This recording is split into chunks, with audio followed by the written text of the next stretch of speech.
luto na ang ating adobong balon-balunan at saka paa ng manok. Yan guys, ang sarap na. Sarap na ng kainan natin ngayon. Yan.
Luya. Pagka pinagluluto ng adobo nila ng luya.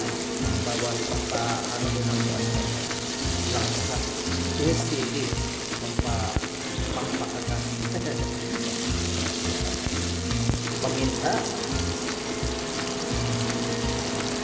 Saka kunting laurel.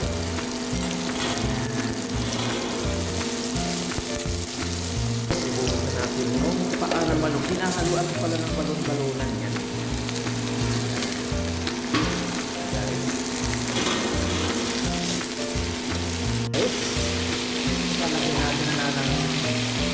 Tuyo.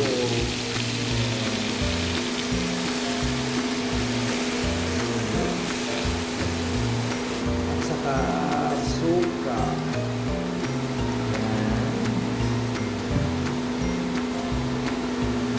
Kalagyan natin ng atsiyong ito yan. Palambutin na natin yan. Nilagyan ko ng tubig kasi para pag na yan, wala na yung tubig niya.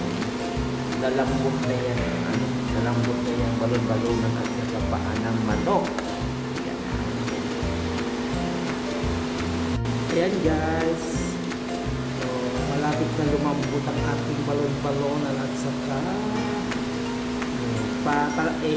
patuyuin natin yan para talagang lumambot yung natin paa at saka balon-balunan. Saka palalagyan natin ng kunting asukal mamaya-maya ang ating niluluto. Paano naman mo? Pagmula natin, medyo natuyo-tuyo na. Lagyan natin ng kunting asukal yan para mag-agaw ang lataktak at saka asin ng ating niluluto. So, medyo natuyo na o. Malambot na yung yan na po ang ating adobong balon-balunan at saka paa ng manok. Alam mo sa paa ng manok mga minamahal, ulitin ko ulit na marami tayong makukuha collagen dito sa paa ng manok. Kaya nga pag may mga sakit-sakit yung mga tuhod-tuhod nyo dyan, mga kasukasuhan, o galay yung kumain ng paa ng manok. Ito yan, proven yan mga minamahal. Okay? malambot na, kunti na lang. Luto na ang ating adobong balon-balunan at saka paa ng manok. Ang guys, ang sarap na. Sarap na kainan natin ngayon.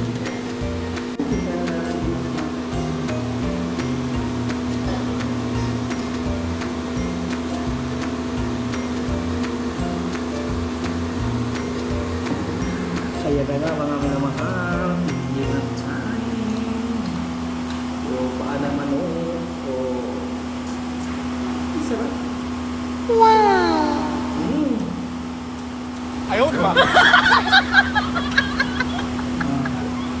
Lambot.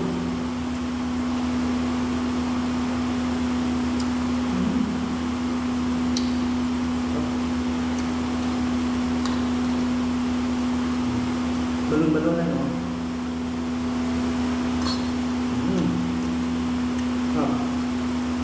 Paano ko?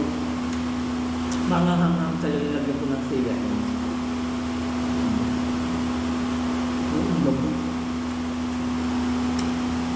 Marami ka doon.